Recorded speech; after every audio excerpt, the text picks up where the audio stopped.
जिल्हा परिषद गटातले तसेच काही बाहेरचे,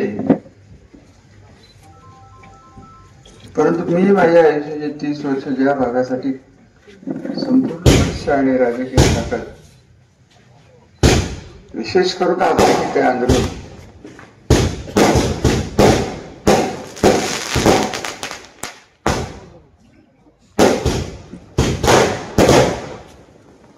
एक मिनिटात थांबा.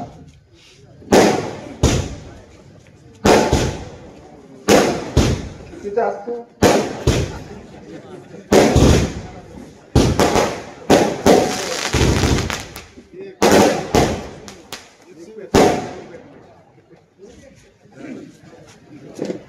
आजकाल फटाके नवीनच झाले. आमच्या काळात असते कसले फटाके नव्हते. लवंग्या मिरच्या सांगायचा मुद्दा एकच आहे की जे काय केलं ते पाणी आणलं असेल, MIDC आणले असेल, शैक्षणिक क्षेत्रात ते प्रोग्राम तर सगळी आधीच करू नका. कार्यकर्ते सांभाळले. मला एक वाक्य पैठण शहराच्या निवडणुकीत गजानन चौकात नगरपालिकेची निवडणूक होती तेव्हा मी शब्द दिला होता की त्याच्या आधी या तालुक्यात गटबाजी इतकी माजलेली होती. हे गटाचे नेते आणि त्यांचं राजकारण म्हणजे सर्वसामान्य माणसाचं राजकारण.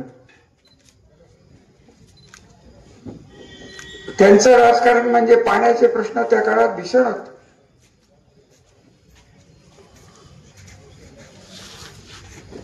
दोन कारखाने सोडले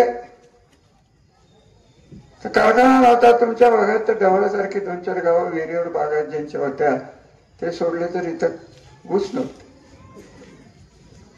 त्या भागातली बरीचशी लोक आजही मुंबईत आहेत, बरीचशी परत आलेत.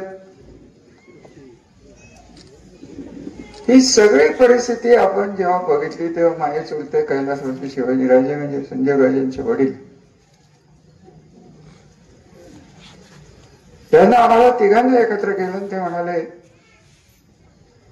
रामराजे तुम्ही सगळ्यात मोठे आहात, तुम्हाला पुढे जायला लागणार आहे. ते 2 जण संजय वाहन पेटोवा तुमच्याबरोबर राहतील. परंतु जो एकेकाळी तालुका वैभव संपन्न होता तुम्हाला विश्वास बसणार नाही की आपला निरावजवा कालवा 100 वर्ष वाटतोय. तरुण पिढीसाठी खरं मी एवढं सांगतो 100 वर्ष हा तालुका आपल्या याच्यात 36 गावात पाणी देईल. 125 गावात 36 उरलेले जे असतील तिथं काहीच नव्हतं. वाकडीचे कित्येक लोक मला अजूनही भेटतात. मुंबईत काही ना काहीतरी करत राहतात. कोण माथाडी असते, काही ठिकाणी रंग लावणार आहेत, कोण पोर्टमध्ये, कोण कापड बाजारात आहेत. उत्तर कोरेगावातले आणि आदरगी आणि हिंगणगावची लोक भरपूर कापड गावात मला भेटले. राजकारण राजकारणाच्या दिशेने चालत राहत. आम्हाला आमच्या आई वडिलांनी आमच्या आजोबांनी जे सांगितलंय तिथे पार्टीचा कुठला प्रश्न येत नाही. आम्हाला सांगितलं गेलं लहानपणापासून की तुम्ही ज्या घराण्यात जन्म घेतलाय त्या घराण्यात मत टाको अगर न टाको त्या घराण्याची संस्कृती 1200 वर्ष आमच्या घराला इतिहास आहे. त्यावेळी समोर बसलेली लोक ही जनता आहे, ही मताचे गठ्ठे होऊ शकत नाहीत. आणि गेली 30 वर्ष आम्ही हेच पाळलं. मला कोणी सांगा बऱ्याच गावातली लोक इथे आलेले आहेत. ते स्वतः त्यांची आधीची पिढी कोणाच्या गटात ना आले, कोणाच्या गटात होते कधी विचारलं. श्रीराम गारगाण्याचे इलेक्शन येऊन घातलेले कारखाना आला बिनविरोध आमच्याकडे आला. कधी विचारला की हनुमंतरावच्या गटात कोण होतं, कोण इथं नव्हतं, कोण होतं. का आमच्या राजकारणासाठी करत नव्हतं. मलाही गट बांधता आला असं होताच गट त्या काळी 96. बरीचशी तरुण मुलं आमच्याकडे होती. परंतु राजकीय विरोध आणि गटबाजी ही गावागावात आपल्याला नष्ट केल्याशिवाय गाव एकत्र येणार नाहीत. आपण आमदार हो न हो, मंत्रिपद मिळो न मिळो, जी संधी आणि विश्वास 96 साली तुम्ही माझ्यावर टाकला, त्या विश्वासाला पात्र राहून पहिलं जर मी काय केलं असेल तर नीरा देवकर धरणाचा पाया तर मीच घासलेला आहे. मी बोलणारे स्पष्ट काही गोष्टी आज बोलत नाहीये. राजकारणात कधी काय बोलावं याला बरंच महत्व असतं. एक वेळेस मी बोलेन, तुमची ही जी गावं होती ही नीरा देवकरच्या उचल पाण्यात होती, लिफ्ट मध्ये होती. धरणाचाच पत्ता 85 सालपासून नाही तर तुमच्यापर्यंत पाणी कधी आलं. हे ओळखलं की ही गावं वगळली गेलेली आहेत. आणि पाणी नीरा देवकरचं तुमच्या खाली होतं, उताराला होतं, नदीला होतं, नदी काठी होतं. त्याचं लिफ्ट करून तुम्हाला इकडे आणायचं. त्यापेक्षा इकडनंच प्रवाही कालवा जर आपण काढला तर काय होईल, असा विचार माझ्या डोक्यात आल्यानंतर मी पाण्याचा शोध घ्यायला लागलो. आज जे तुम्हाला पाणी दिसतंय, जिरकटापूरचं पाणी जे दिसतंय, कोरेगाव मधलं वसना वगनाचं जे पाणी दिसतंय, या कृष्णेच्या पुराला कुठेतरी आपलं करावं म्हणून आपण या सगळ्या योजना केल्या.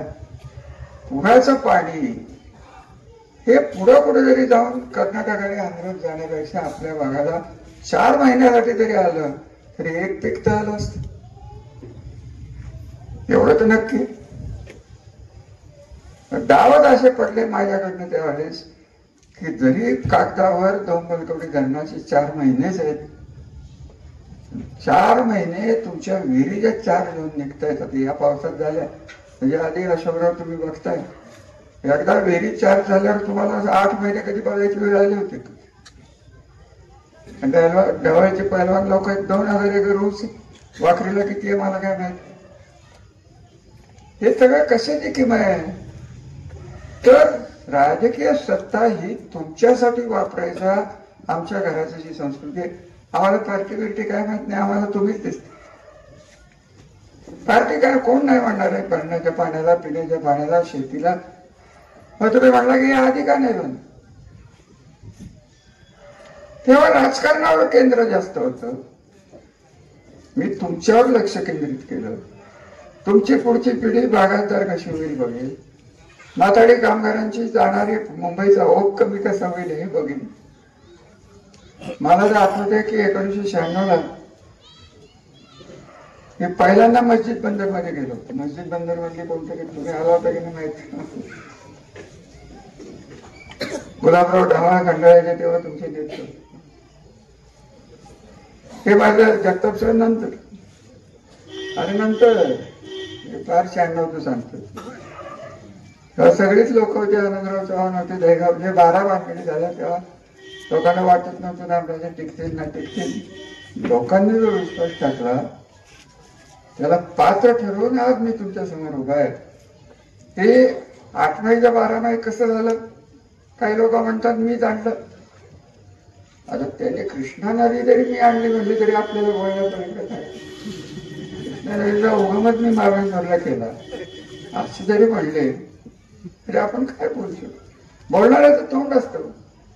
आता येताना तुम्ही मला किती लंगडत होतो बघितलं. कारण काय, कोण आलं होतं त्या डोंगरात फिरायला. इकडे तुमच्या शेजारी इथं जोर आहेच, मला वाकड्याला जोर आहे ना इथं कुठेतरी. त्यांना विचारत अहो ह्या डोंगरात कधी कोण तिकडचे आमदार गेले नव्हते. अशा ठिकाणी जाऊन त्या लोकांचा विश्वास संपादन केला. मला आठवत आहे दीपकराव तुम्ही 15 वर्ष आमदार होता. 35 हेक्टर वन खात्याची जमीन मी 3 महिन्यात बाहेर काढली आहे. हे करायला कोण होतं हो, सरकारी अधिकाऱ्यांच्यावर अवलंबून राहिलं, त्यांना शिवाय शब्द द्यायचे हे होत नव्हतं.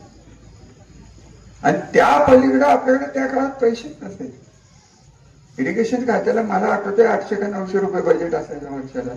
तर निम्म जास्त तिकडच जायचं. लिफ्ट बांधू नका हे धोरण तेव्हाच ठरलं.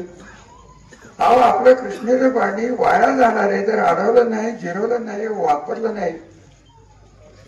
आंदोलन कर्नाटकला जाणार आहे, याच्याकडे राज्य पातळीवरनं कधी कोणी गांभीर्याने बघितलंच नाही. मी आमदार झालो तेव्हा आपल्या जिल्ह्यात मला आठवत आहे 2 कोयना आणि फुटकळ इतर धरणं आणि कडे, या 3 धरणाशिवाय एक धरण नव्हतं. हिरादेवर नव्हतं जे आपल्याशी संबंधित आहे. दमबलगडीच्या पाण्याचा शोधच मी तुम्हाला सांगितलं की हे 10-12 TMC जे पुराचं पाणी होतं ते आपण आपल्याकडे वळवून वाईचा ड्राय भाग, खंडाळ्याचा ड्राय भाग, आपला ड्राय भाग, या तिन्हीला चांगल्या प्रमाणात उत्तर गोरेगावचा ड्राय भाग. अगदी कोणी किती बोलून द्या, माझी तर इच्छा होती हे 4 TMC पाण्यातलं जे काही राहील त्याचं मांडलाही द्यावं. मान हे आपल्यापासून 1800 फूट उंची होतं. त्यांच्यासाठी 0.50 अर्धा TMC पाणी ठेवलेलं होतं. ते जिया काठाप्रमाणे मी माझ्या हाताने दिली. असं मी केलेलं नाही. आता पर्यटनला मी जास्त देणारच, कारण तिथला आमदार काय देऊ. आणि आपली भूगोलच असं आहे की आपल्याकडे पाणी हे जास्त येणारच होतं. तर मी काय, हे झालं ते झालं. तुमच्याकडे ऊस लागले. आता जे 2 कारखाने आपण कंट्रोल करतोय, आपल्या नियंत्रणात आहेत, कदाचित तुमच्या तक्रारी असतील की आमच्याकडे टोळ्या येत नसतील. तर टोळ्याची मागणी मी कधी ऐकली नव्हती. रोजगार हमीची मागणी या भागातनं कायमस्वरूपी उभं केली. तर तुम्हाला आठवत आहे जुन्यावर तरुण पिढीला रोजगार हमी, रुमाल बांधून करणारी कामं, रोजगार हमीत पैसे नाही मिळाले तर सरकारने दिलेला गहू तो ब्लॅक मध्ये विकायचा, हे सगळंच आपलं बघून झालेलं आहे. डिसेंबर मध्ये बोलला इथं टँकर, आज तुमच्या गावाला तर इथं मला MI टँक आहे बहुतेक, मला काही मोठा येत होता. काय त्याची परिस्थिती मला माहिती. तो भरतोय बलकवडी, बाणगंगा यावेळेस भरलं. काय भरायचं राहिलं या बलकवडीने. संबंध भागात पाणी कोणाला आलं ना असेल ना नसेल, भू पातळीच्या खालची जी लेवल गेली होती पाण्याची, ती ह्या पाण्याने रिचार्ज झालेली आहे. आणि म्हणून खरं सांगायचं तर या भागात मला जे पाहिजे होतं की संपन्न दुष्काळी भाग, दुष्काळाचा लागलेला आपल्याला लेवल हे आपल्याला नाहीसं करायचंय. आणि त्यासाठी 30 वर्ष मी झगडलेलो आहे. मला अगदी खरं सांगायचं तर वाखरीला इथं मला स्पष्ट सांगायचं आहे की ह्याच्याकडे गांभीर्याने कोणीही बघितले नाही. आपलं पाणी जवळजवळ अरविंद मेहता त्या काळात त्यांना विचारा, मी तेव्हापासून सांगत होतो हे कृष्णा खोऱ्यातलं पाणी, त्यात कोयना आलं, कृष्णा आली, भीमा आली, सगळ्या खोऱ्यातलं 120 TMC म्हणजे जवळजवळ एक कोयनेचं पाणी कदाचित फेर विचारात जाईल.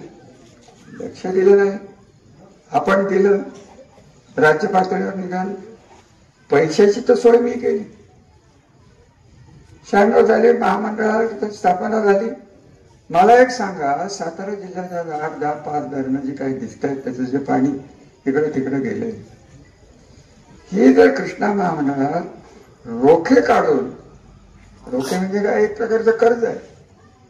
मी 5,000चा रोखा घेतला तर ते सरकारने मला दिलेलं कर्ज, मी सरकारला दिलेल्या कर्जावर आपण धरणं बांधावी, नाविन्यपूर्ण आयडिया मी केली.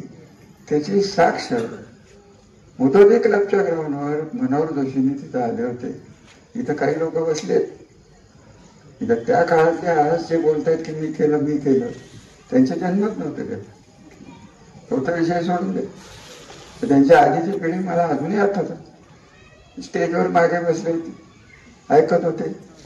कोणाला हे सुचलंच नाही हो. आणि एकदा धरणाचं काम सुरू झालं, हे बघा, एक लक्षात घ्या, मला हे पक्क माहिती होतं की शासकीय खर्च त्याला रस्त्यावर झाला, या सभा मंडपावर झाला आणि अर्धवट राहिले पैसे. शासन हे अर्धवट कामं सोडू शकत नाहीत, उशिरा का होईना होईल. पण पहिल्या झटक्याला आपण कर्ज रोख्यातनं 1700 कोटी रुपये घेतले. आणि आज जी तुम्हाला जिल्ह्यातली रांग दिसते, उरमोडी धरण नसतं तर मानखटावर पाणी गेलं असतं, निरादेवर नसतं. आज निरादेवरची टेंडर निघतात ती निघाली का? कृष्णेचं पाणी तर कोणाला माहितच नव्हतं. 4 TMC 5 TMC पाणी वाहून चाललं होतं, कोणाचं लक्ष नव्हतं. सांगलीकडे काय चाललं होतं, आलमट्टी धरणाकडे काय चाललं होतं. आलमट्टीचं नाव कदाचित तुम्ही ऐकलंय. नाही एक ना दोन अनेक गोष्टी. सत्तेमध्ये राहिलो पण सत्तेचा पाहिजे तसा पाठिंबा कधीही मिळाला नाही. मंत्री असतानाही नेहमी पश्चिम महाराष्ट्राचा पाणी प्रश्न 30 वर्ष अखंडपणे न बोलता लावून धरणारा मी एकमेव माणूस आहे. हे मी तुम्हाला अभिमान कोणी नाही. 4 मुख्यमंत्री बघितले, काय इंटरेस्ट. मदत कोणी केली तर पवार साहेबांनी आपल्याला गेले. दिल्लीत ते कृषी मंत्री होते म्हणून बलकवडीला पैसे मिळाले. कर्ज रोख्याची आयडिया केली, कर्ज रोखे फेडले, परत पुढे गेलो. अनुशेष म्हणजे काय मी आता सांगत बसत नाही, परंतु अनुशेष म्हणजे एकच, विदर्भ मराठवाड्याला माझा विश्वास नाही. पण त्यांना जास्त पैसे, आपल्याला कमी पैसे. रुपयातले 26 पैसे फक्त या 5 जिल्ह्याला मिळत होते रुपयात. आणि त्याच्यातनं धरणं आधी केली, पाणी अडवलं, पाणी सुरक्षित ठेवलं, मग कालव्याला हात घातले. केंद्रात जाऊन एक काळ मला आठवत असता की एक्झिक्युटिव्ह इंजिनियर सारखे पदावरची माणसं दिल्लीला गेली आणि सेंट्रल वॉटर कमिशन ज्याला म्हणतो केंद्रीय जल आयोग, तिथं आंदोलन कर्नाटकचे अधिकारी त्यांच्याशी बोलत नव्हते. ही परिस्थिती होती. मी स्वतः जाऊन फिरलेलो आहे. हे सगळे उद्योग काय केले तर, आणि याचा परिणाम एकच झाला की जसजशी वरच्या जबाबदाऱ्या माझ्या वाढत गेल्या तशा दिल्लीच्या भानगडीत मी करत बसतो. ते पर्यटन नगरभरी यातली पहिली योजना असेल, तुमचं धरण असेल, त्या धरणाला लागणारे पैसे असतील, MIDC असेल, कमिन्स सारखे उद्योग असतील. कमिन्स काय एक कंपनी, कमिन्सच्या कंपाऊंड मध्ये जाऊन बघा 9 कंपन्या आहेत. किती जणांना माहिती. आपण जेव्हा भूमिहीन केलेलं गेलं तेव्हा टाटा कमिन्स लिमिटेड ही एक कंपनी. आज 9 कंपन्या आणि अजून येण्याची शक्यता नाही, ती येणारच आहे. एवढं सगळं करून काहीच करण्यासारखं राहिलं नाही. संजीवराजांनी मी मिळून शेती कॉलेज जे आपलं आहे संबंध, जो तिथला शैक्षणिक संकुल आहे, याच्यात मुलं शिकणारी कोण आहेत. आमची मुलं, तुमची मुलं. सगळं जे केलंय तरुण पिढीला पुढे तुम्ही परत माताडी म्हणून पाठवू नये यासाठी पाण्याचे प्रयत्न मी अखंड केले. आणि आज तरुण पिढीला जे वाटतंय की हा कालवा आपल्या जन्मातच आपण बघितलाय, तुम्ही गृहीत धरू नका. पाण्यावर आपण जे एकत्रित राहिलो नाही, ज्यात बोलणार नाही. नीरव योगरचं पाणी काय आणि बलकवडीचं पाणी काय. संबंध जिल्ह्यातनं आपल्या पाण्यावर डोळा आहे.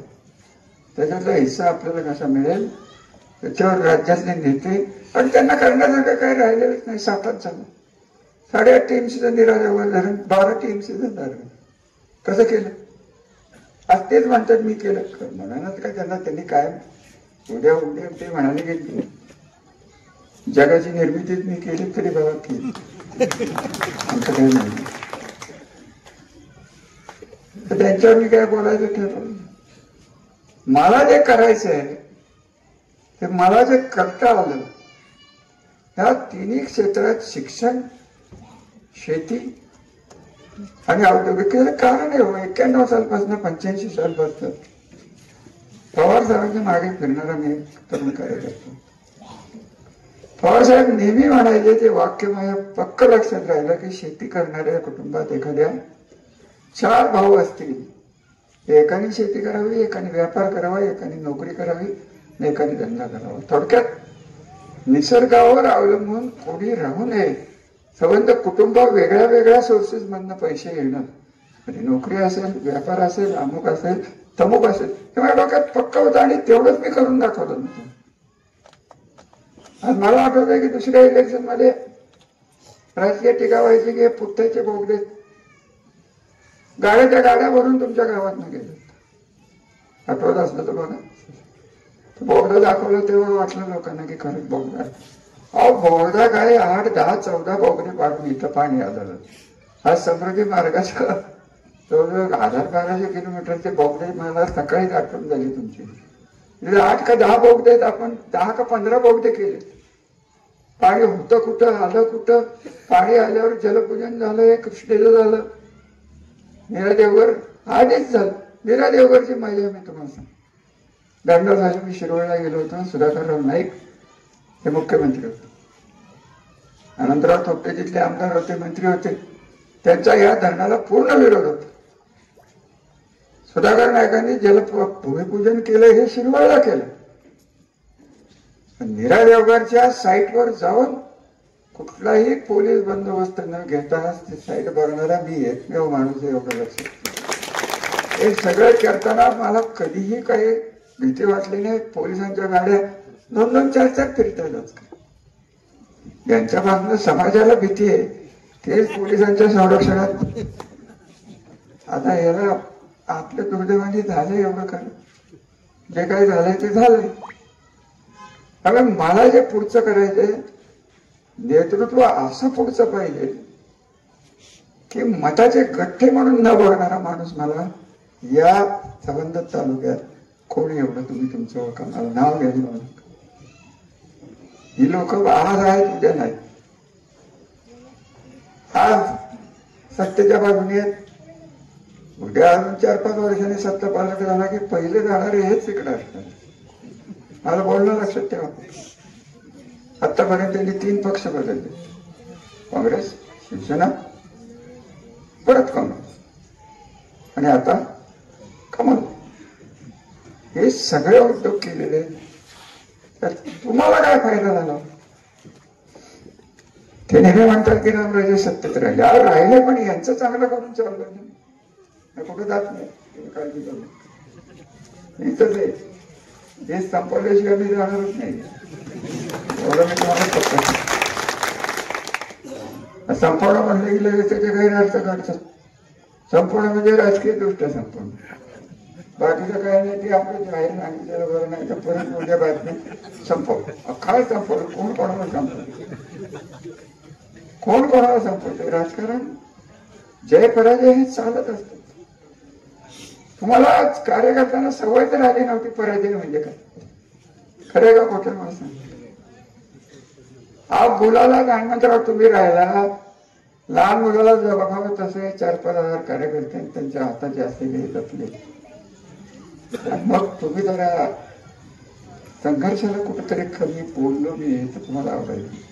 संघर्ष माहीतच नाही तर तुमच्यापर्यंत पोचूनच दिला नाही. मला काय विरोध करणारे तेव्हा नव्हते, काहीच मंडळी होती.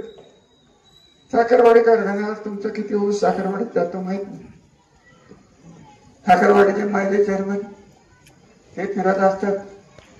रामराजांनी माझा कारखाना नेला, आता यांच्या मालकीचा काही दिला. श्रीरामसागरी साखर कारखाना कोणी काढला? तरुण पिढीसाठी बोलतोय मी, जुन्या पिढीला काय बोलत नाही. अवघी 80-90 एकर जमीन माझ्या आत्याची होती ती दिली. तेवढ्यावर भागलं नाही. 6 लाख का 10 लाख का 1 कोटी रुपये तिथे देण्याची वेळ आली. 3 गोळा होत नाही. घरचं काय काय विकलं तर तुम्हाला नाही सांगत बसत. स्वतः घराचं कौतुक, स्वतःचं कौतुक करायचे आमच्या DNA मध्ये नाही, आमच्या रक्तात नाही. काय करायचं ठेवलं या तालुक्याने. मग तालुक्याने मला ह्या सगळ्या केल्याचं हे बक्षीस दिलं होतं. हे जे काही घडलं 4 महिन्यात आणि हे बक्षीस तेही तुमच्यासाठी स्वीकारेन. परंतु जे कोण नेतृत्व या तालुक्याची विस्कटलेली घडी एकत्र करून कमावलेलं नीट ठेवेल, पाणी नीट ठेवेल, इंडस्ट्री नीट ठेवेल. मी नाही गेलो कुठल्या कारखान्याला कुलूप लावायला. मी नाही गेलो, आमची लोक घेत नाहीत म्हणून आम्ही ते कुलूप कमीच बंद करून टाकतो. अगं कमीच काय तुम्ही काढा. तुमच्याकडे एक कारखाना आहे, इथं किती जण तिथं नोकरीला आहेत मला माहित. पगार किती आहेत त्यांनाच माहित. आणि पगारापेक्षा कर्ज किती आहे ते विचारा. ते बोलणार नव्हतं पण ते काय बोलल्याशिवाय माझ्या तोंडाला खराब सवय लागली. नाही गबस अशोक तुझ्या 75ला बोलेल गबस. कधी बोलायचं मी करणार ते म्हातारा करायचं नाही. मोजरा बरोबर का करेक्ट. मोहनने मला सांगितलं त्याला बोलून देऊ नको. दादा ही जुनी माणसं थकत चालली, त्यांना सांभाळून आमची गाडी पुढे चालली. ही गाडी पुढे जर जायची असेल, पाणी, इंडस्ट्री, साखर कारखाने, शिक्षण, आता या पिढीला मी जे बोलणार आहे पुढचं काहीच कळणार नाही. किती जणांना कळतं व्हायचे कृत्रिम बुद्धिमत्ता. तुमची शेती या कृत्रिम बुद्धमत्तेवर येणार सर आलीये. तुम्ही जाऊन द्यावं, तुम्ही आमच्या नको त्या वाचण्यामुळे आम्हाला कळते, नाही तर काय. विषय असा आहे की हे करणारा कोण, ही दृष्टी ठेवणारा कोण. हे जे पाणी तुम्हाला परवा मागच्या पावसात दिसलं, रोहिणी नक्षत्र आपल्या तालुक्यात किती जणांनी बघितलं, तरुण पिढीलाच परत येतो. मान्सून 8 जूनला येत होता की नाही एवढं सांगा. तेव्हा पेरण्या होतच होत्या ना. 15 इंचाचा पाऊस 10 इंच असेल, नाही तर 20 इंच असेल. तो पडत होता, वेळेवर पडत होता, वेळेवर थांबत होता, परत पडत होता, म्हणून आपली शेती पिकत होती. त्याच्यात काय राहिले. त्या राज्य पातळीवर सभापती असताना बोंबलून थकलो. हे सगळे जागतिक तापमान वाढीचे प्रश्न आहेत. आता तुम्ही म्हणाल हे आखरीमध्ये येऊन राजकीय बोलण्यापेक्षा हे काय बोलतंय, हे तुमच्यापर्यंत येऊन पोचले हे तुम्हाला सांगतो. हा पाऊस कधी असा पडलेला होता 265 का 280 मिलीमीटर, किती 200 पाठवा. धरण फुटायची वेळ आलेली आहे. बाडगाव धरण तिकडे 1 इंच पाऊस, निराळे वगैरे नाही, बरकवडी नाही. आता महाबळेश्वरमध्ये परवा झालेला आहे, तिकडे पाऊस नाही आणि लाभक क्षेत्रात, बुडी क्षेत्रात नाही, लाभक क्षेत्रातच पाऊस पडतो.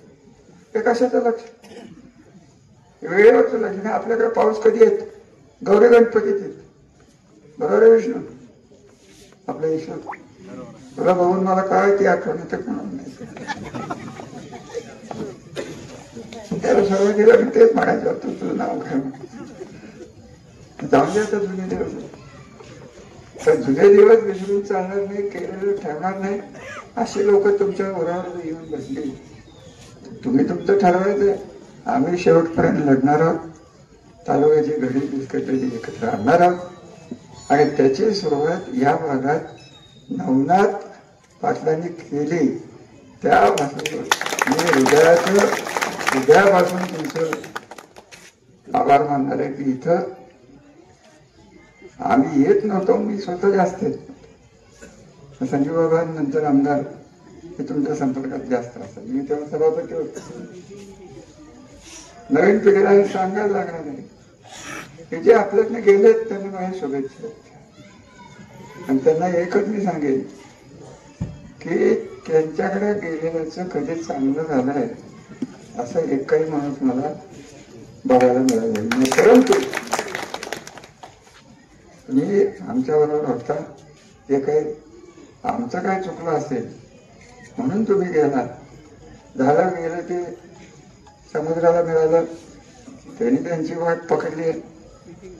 या वाटेवर आपलं जाऊन काही होणार नाही एवढं सांगण्यासाठी मी नामराज म्हणलं की बाबा कार्यक्रम घ्या, लोकांशी बोलून द्या. तुम्ही सारखं म्हणता रामराई 15 वर्षात 20 वर्षात कधी दाखवला इतका आला नाही. अहो येत होतो पण समोरच बसत होतो ना. कुठं हा नानाची नाही कोणी ओळख करून दिली. ताकद आम्हाला माहिती आहे कोणाची असते. गावात आमच्यापर्यंत न पोहोचणारी माणसंच गावात असणार, आमच्या पुढे असतात ते गेली तिकडे. आम्हाला एक धडा मिळाला की जास्त विश्वासाठी पेन दाखवू नका. आम्हाला कळलंच नाही काय कॉन्ट्रॅक्टर गेली, उद्या सत्ता बदल झाली. अहो आम्हाला त्यांच्यासारखं वागता येत नाही म्हणून राहू. तिकडे गेलेल्या कॉन्ट्रॅक्टरची बिना अडवायला म्हणाले मी अजून आमदार आहे, त्या घरी तक्रार केली तर बास होते. करू का नाही हो, आजकाल हा मुद्दा आहे. हनुमंतराव मला असे जाणणारे कार्यकर्ते भेटतात की तुम्हाला एवढे वर्ष सत्ता होती मग त्यांचे कार्यकर्ते का ठेवले. अरे मग या भानगडीचा आपला तालुका मागे राहिला होता म्हणून आम्ही आपलं नीट वागलं. ते आम्हाला पटत नाही, मला वैयक्तिक पटत नाही. भांडणं करावी तर नेत्यांची करावी. कार्यकर्ते गाव पातळीच्या माणसाला उद्याचं काय पडलं आपल्याला कळत नाही. अहो माझ्या काळात हे तातवड्याचे पोपटराव आले त्यांना आठवत, मनी ऑर्डरवर गाव चालवत होतं बोलराव. बापूराव तुम्हाला आठवत असेल, मनी ऑर्डर यायची तिथं माथाड्यांचं. तेव्हा इथं रेशनच्या दुकानावर सिमेंटच्याकडं बऱ्याच गावात मी बघितलं. जेव्हा होतं तेव्हा सगळीकडेच फिरलं. गावं बदलली, विकास किती झाला तुमचं तुम्हाला माहित नाही, सभामंडप तुम्हाला माहित नव्हतं. रोजगार हमीचे रस्ते सोडले तर आपल्या तालुक्यात नव्हतं. आज तुम्हाला जे बघायला मिळतं या तरुण पिढीला, आमच्या काळात लोणंद फलटण आणि आदरगीन फलटणीच्या शिवाय मोठा रस्ता कुठं होता एवढं सांगा.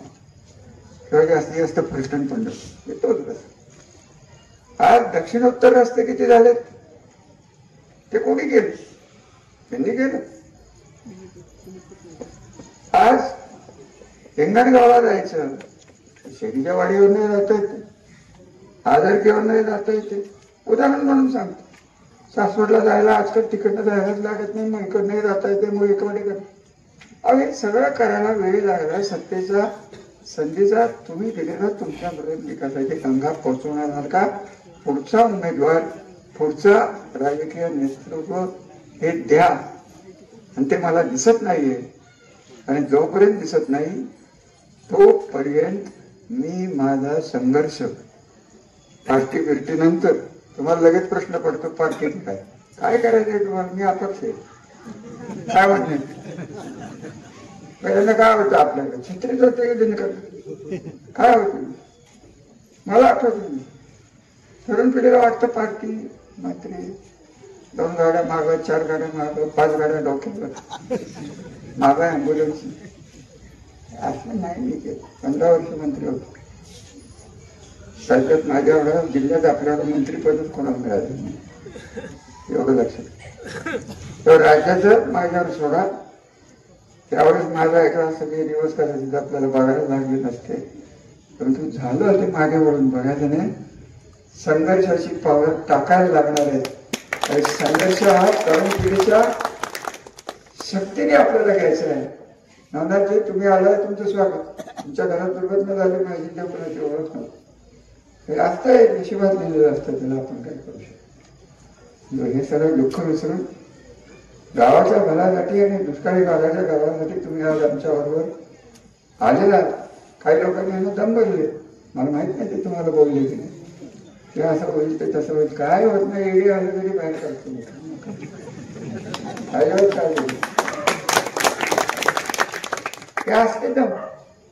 मी घरी दिला तुझी बंदी कधी एखादी सांग शिक्षक आणलेलं कधी बोललोय महाबळेश्वर दाखवतो, पाटण दाखवतो. अहो पाटणचीच लोक माझ्याकडे यायची की आम्हाला तुमच्याकडे घ्या. मला काय सांगू तुम्हाला काय काय स्वतःला कळतो. तरुण पिढीला माझं एकच म्हणणं आहे की एकदा वेळात वेळ काढा. मोबाईल नंतर बघा, देवघर बघा, बलकवडी बघा. काढलेला कालवा जो आहे, कालवा भरावा आहे, त्याच्यावरनं मोटरसायकलवरनं त्या बोगयापासून तुमच्या गावापर्यंत इथे या. पाणी कसं येतं ते बघा.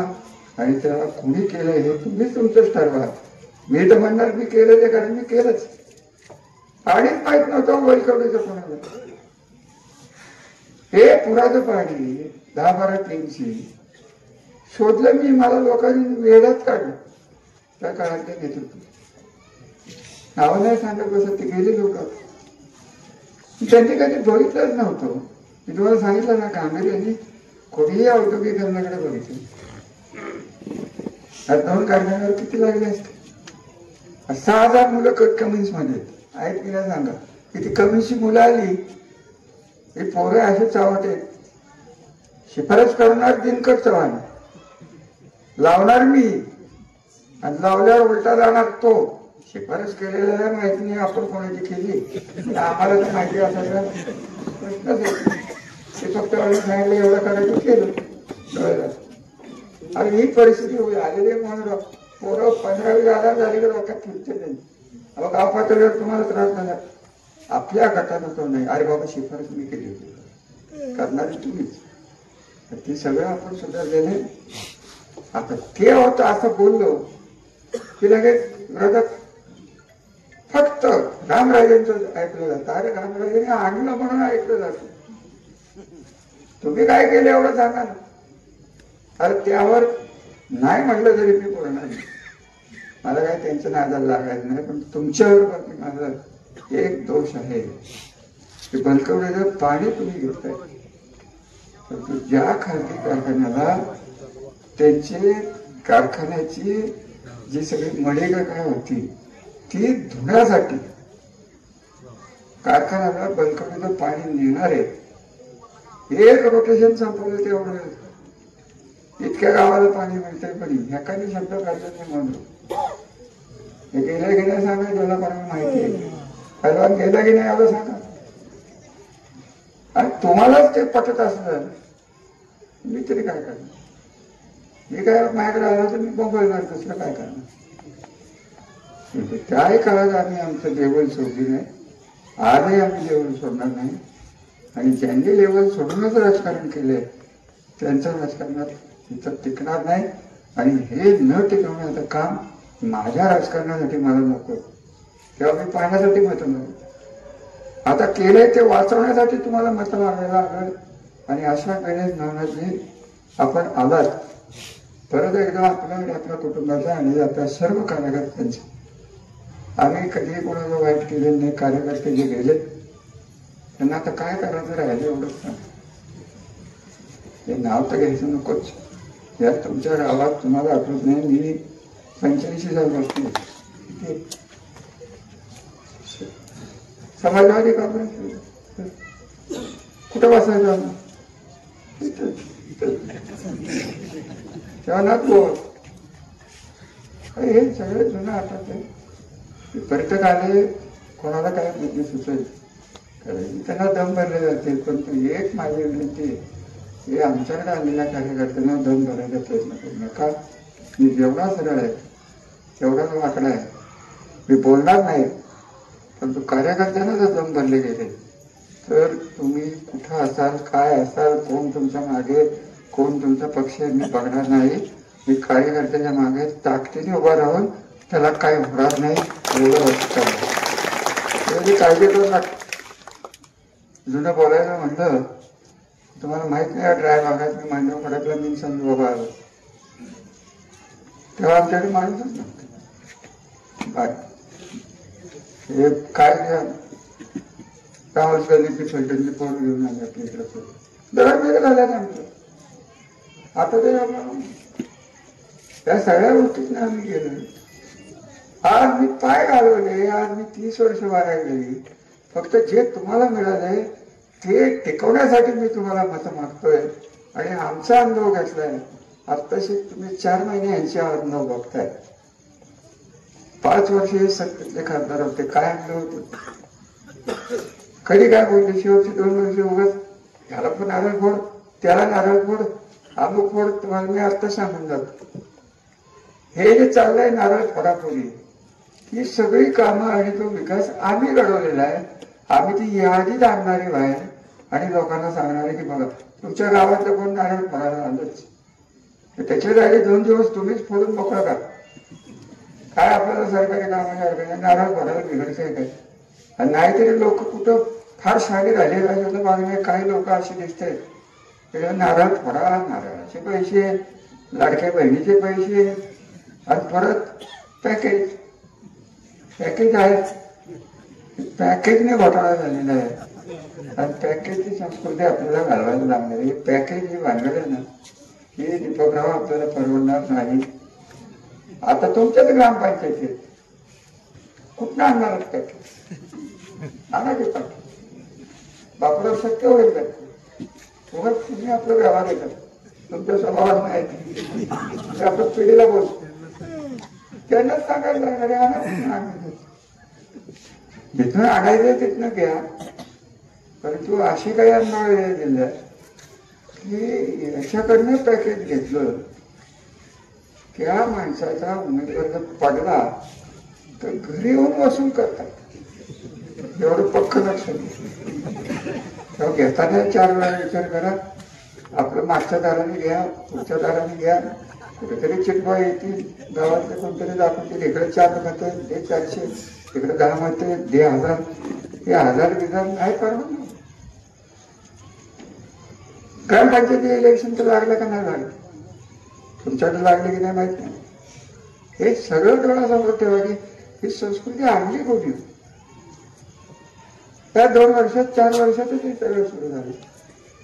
आणि आपण लोकांच्या वरती राज्यात पोचलोय. की राज्यातल्या सत्तेवर तुमच्यावर बलात्कार करून तुमची मतं घेता येत. हे फार मोठा फरक मला आज सांगून जाणार आहे की मी गप्प बसणार नाही. मी बाहेर पडलोय असं दीपकराव म्हणले हे खरंय. किती त्रास झाला तरी केलेल्या कामाला बत्ता लागून मी देणार नाही.